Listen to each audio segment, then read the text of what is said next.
Hey everyone, it's Jen B, and welcome to my studio and my 1 year on YouTube celebration video.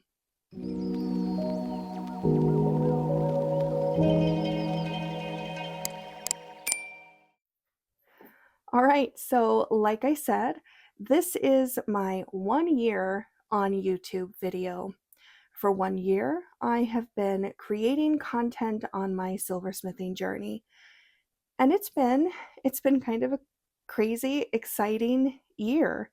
I never expected to be making YouTube content, but I have really fallen in love with the entire process of filming and editing and sharing my knowledge of creating jewelry. And apologies if my voice cracks or uh, sounds grumbly. I am on the very tail end of a lingering sickness. Anywho, I thought it might be kind of fun for this video to do a kind of look back at my top 10 most meaningful makes.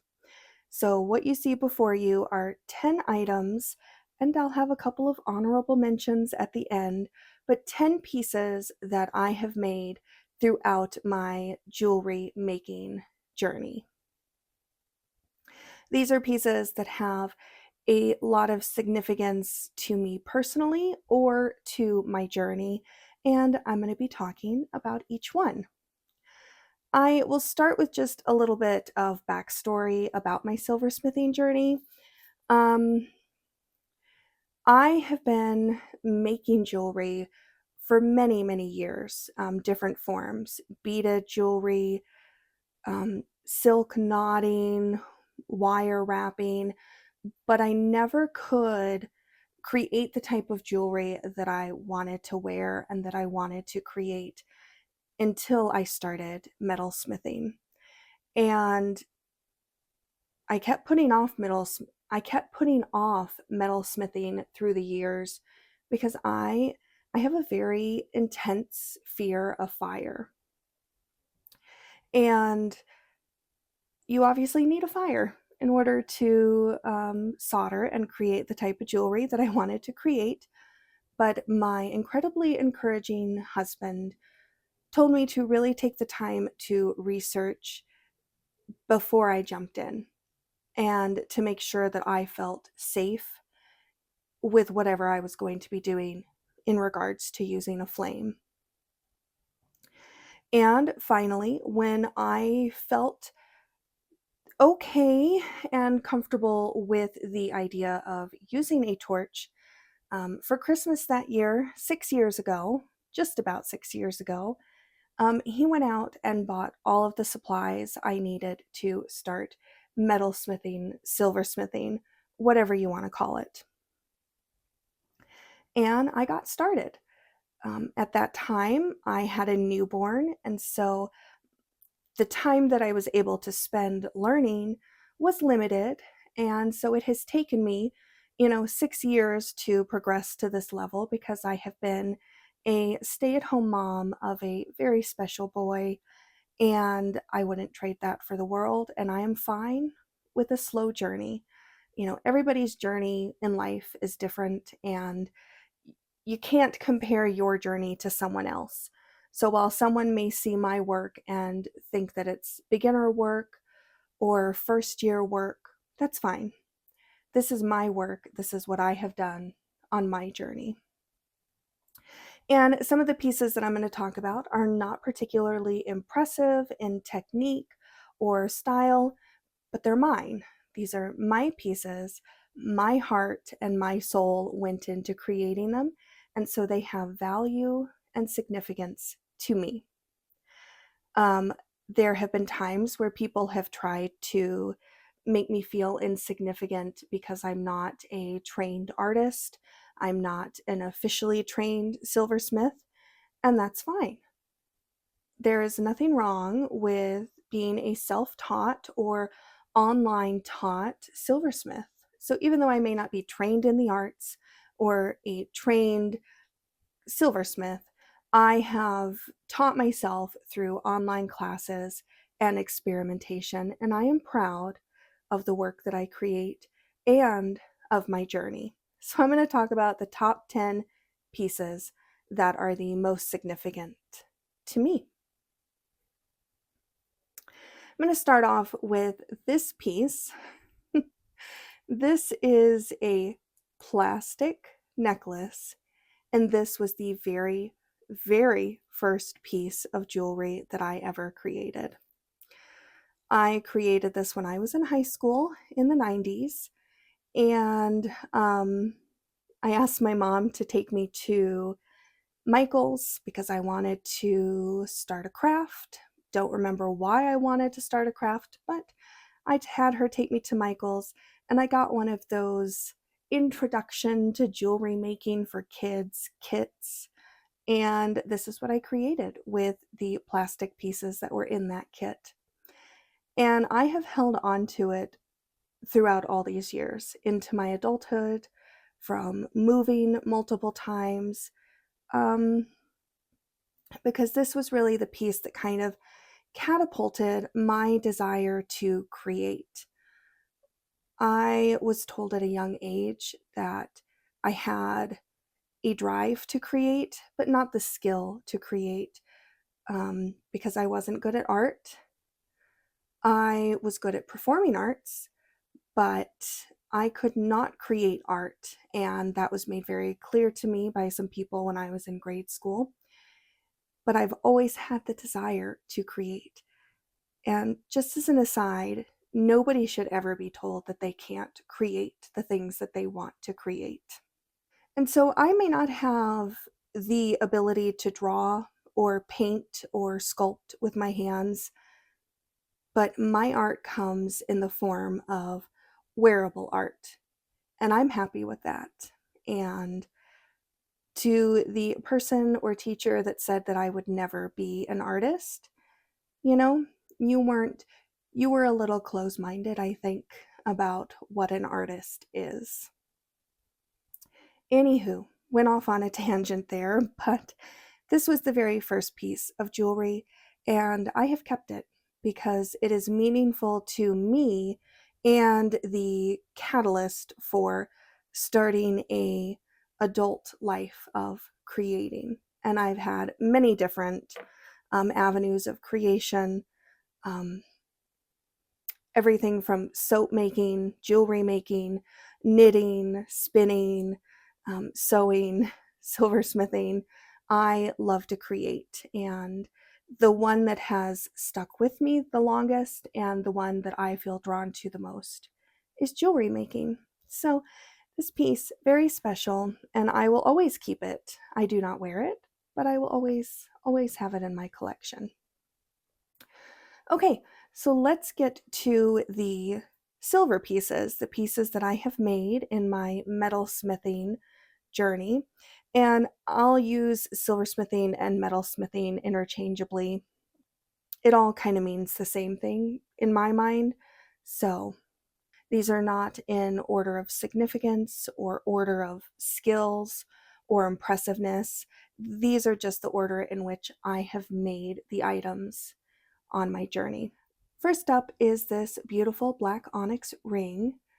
I had made like a simple stacker ring before I had made this, but that didn't satisfy me. And so I just jumped right in and made myself a big ring. Um, yeah, double ring shank, and twisted wire, and a black onyx cabochon. And there's some flaws. I can see some flaws from this being my first ring, but I'm incredibly proud of this, and this was the jumping off place for all the rest of my pieces. The next piece that has a lot of significance to me, and I'm going to try not to get emotional about this piece, but it is an emotional piece. Um, This is a piece of Hubei turquoise that was gifted to me by my husband on my first Mother's Day. My journey into motherhood and having a family has not been easy. It's been filled with a lot of grief, a lot of trauma, um, a lot of which I'm still dealing with. But I now have a beautiful child, and this is a piece that signifies everything that I went through on that journey and having my miracle child. So again, this is a piece of Hubei turquoise, and then that flower right up there is my son's birth flower, a marigold. And I made this on Mother's Day, on my first Mother's Day, and this was probably beyond my skill set at the time that I made this, but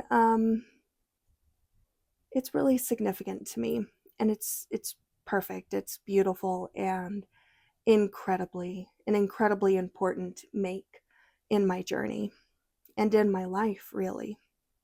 So a very, very special piece. This is another special piece. This is a disc ring. I actually, this was one of the very first online classes that I ever took for silversmithing. Um, Outside of like YouTube land, this was an actual class. And it is a disc ring. And when I was planning it, I wanted to do something to signify and or symbolize my family, my husband and I, and our son. And like I said, we went through some difficult times, but I wanted this flower and the idea of blossoming and growing and having a beautiful life, even despite all the weeds that have popped up. Um, that's kind of what this signifies. The 3 balls are for my husband, myself, and my son. And I used a pattern plate to roll print out and strategically cut out the flower and place the balls right there as though the flower was looking over us, I guess you could say. So very significant and meaningful make. And yes, when I look at it, it means a lot.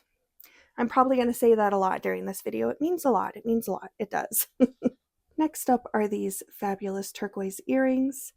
This was also another class on kinetic connections, which was a lot of fun to take. This whole earring, this whole earring is kinetic. So it's a lot of fun. And this was meaningful to me and significant because this was like the first, uh-oh, you got stuck in there. That kinetic connection got stuck when I dropped it. There we go. These earrings are meaningful to me because this was kind of my first piece where the style and the lines and the artistry of these really spoke to me. And I was like, ooh, that kind of sticks out in my design mind as something that I love and something that speaks to me. So at this point in my silversmithing journey, I had not found my artistic voice. I feel like I'm getting closer to finding my artistic voice, but these earrings are significant because this was the first piece that really spoke to my artistic mind, and the simple lines and just the simple beauty of these really stood out to me and has kind of been a thread that has been woven into a lot of my pieces. And like I said, I'm still exploring my artistic voice and trying to find it, but I feel like I'm getting pretty close. Next up are some other earrings that definitely spoke to my artistic voice and my style. I love just sterling earrings, no gemstones, just the metal speaking. And these are probably my most worn and favorite earrings, again, because of the clean lines but also this fun feminine shape that's at the bottom. And I, of course, had to imprint that with leopard print, a favorite pattern of mine and a hated pattern of my husband. And we actually have this joke where I wear leopard print just to annoy my husband because he hates it so much. But after years of me wearing various leopard prints, it has grown on him a little bit. But anyway, these are some of my favorite earrings. They are big and bold, but without being like in your face about it. And I love the lines of them. I love everything about them. And so, another pair of earrings that is significant to me finding my artistic voice. Um, the next thing that I made of significance was this necklace. So this is a hollow form, meaning that it is hollow. You can kind of hear the hollowness of it. And hollow forms have always been really intriguing to me. And I wanted to fabricate an entire necklace. And that's what I did with this one. I used the roll printing, the same one actually that is on this ring. I roll printed the metal and created the hollow form and put a beautiful, beautiful specimen of Sleeping Beauty on the front, gave it a little bail, and then this chain is all hand fabricated. This, I think it's called a bicycle chain. It looks like the chain that would be on a bicycle, or it mimics that in a way. And so what I did is I put that on the front part of the necklace, or the front part of the neck, and then the part that goes around the back of the neck is just like this oval link and then a little hook. So this entire piece was fabricated from sheet and metal. I didn't use any prefabricated findings or pre-made findings. These were all created by me, and I was really, really proud of that. Hollow forms are definitely something that I want to explore more of. I find them very intriguing. I may have already said that, and hoping to spend some time exploring that a little bit more. This beautiful ring may look familiar if you have been with me from the beginning of my YouTube journey, because this was the ring that I used to create the first set of shorts that I did. And beyond it being the first piece that I made for YouTube, it was the first piece that used 2 stones. And this was kind of the first piece that really showed me I was ready technically to start making larger pieces. Or maybe I should say more involved pieces. So, really important and significant piece in my journey, and one of my favorite rings. I'm not going to be able to get it to stand up again. Next up is this piece, and a little over a year ago, my dad gave me a bunch of faceted gemstones so that I could start to take my skills to even another level and start working with faceted gemstones. And I haven't spent a lot of time working on faceted gemstones yet because there's just so many ideas and creations that I can make with cabochons. But I did branch out and create my very first prong setting for a faceted stone. This is made just from wire, and this is called a basket setting. And I chose one of the CZ stones. I think this is called an olive CZ. And I made a little pendant. Now, right up here, that prong, I cut a little short. And so it sticks out a little bit. It's out of place. And my first inclination when that happened was to cut this up and remake it. But I didn't. I fought that perfectionist urge and left it as is because this is a significant piece in my journey. This was a much more advanced piece than I had ever made before because it's a basket setting for a faceted stone. And I wanted to have it in my collection as a remembrance of, of doing it. And had I cut it up and redid it, it would have lost that significance in my journey. It might have been a prettier piece to look at, but the significance and the value to me would have gone down. And much like my very first jewelry piece, I wanted to keep this as is, intact, and not remake it so that it's part of my journey. I hope that makes sense. Sometimes I feel like I'm rambling and things I say don't make sense.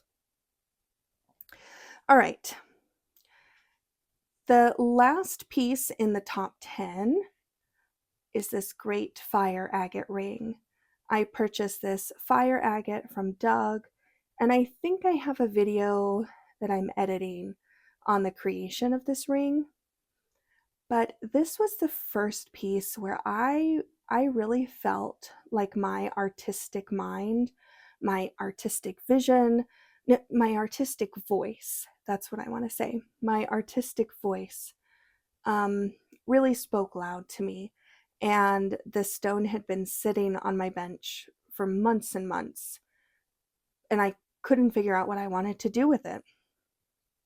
And then finally, the idea for this ring shank, using these flattened balls and some square wire, just like shouted to me out of nowhere. It was like, "Come, you have to make this." So I made the ring shank, and then instantly knew that that would be mimicked in the setting for this fire agate. And when I look at this ring, I kind of feel that my artistic voice is getting closer and closer. This really screams to me, Gen B, um, Lita Studio. And I forgot to mention that my name, Lita, is actually my name. It's my middle and my last name combined. And so, like, this is the first piece that to me really says Lita Studio and is significant to me for that reason.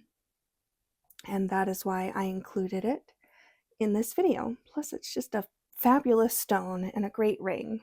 Okay. So these were the top 10 significant or meaningful makes for my journey. I do have a couple of honorable mentions that I'll talk about now. First is this ring. I just recently finished this maybe a month ago, 2 months ago. I didn't do a video on it. This is a gorgeous piece of Golden Hills turquoise, and I made the ring in the Southwestern style, using some stamps and some half circles, and of course some balls. But I love this ring. I live in the Southwest, and so that Southwestern influence is definitely a part of my life. Um, and I like this. I like this a lot. It was my first more embellished piece of jewelry, and this has kind of been the jumping off point for rings like this and another pendant that I had done and things that I have planned in the future. So, honorable mention, this beautiful Golden Hills turquoise ring. Couple more honorable mentions are my bracelets on my left hand. This is a cuff that I made a video about, and gorgeous piece of unstabilized turquoise. And I find it fascinating that I wear it so much, it has already started to turn colors because it's unstabilized. I find that fascinating.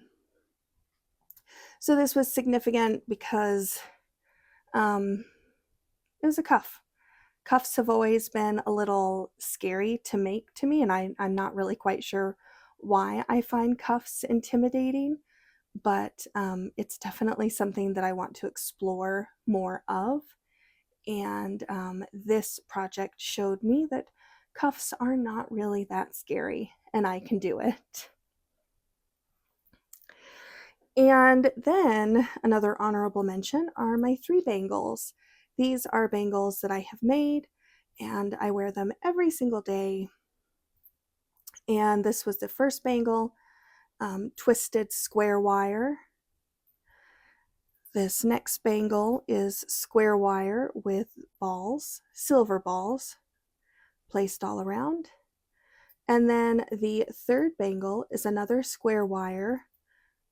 I'm having a hard time grabbing these on camera, but this is a square wire bangle with 14 karat balls.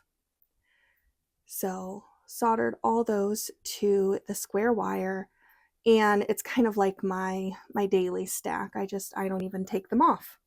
I love them, and yeah, great part of my journey. Okay, so those were my top 10 and honorable mentions of pieces from my jewelry making journey. I hope you found it a little fun and neat to hear about my backstory and the pieces that have the most significance to me in my journey.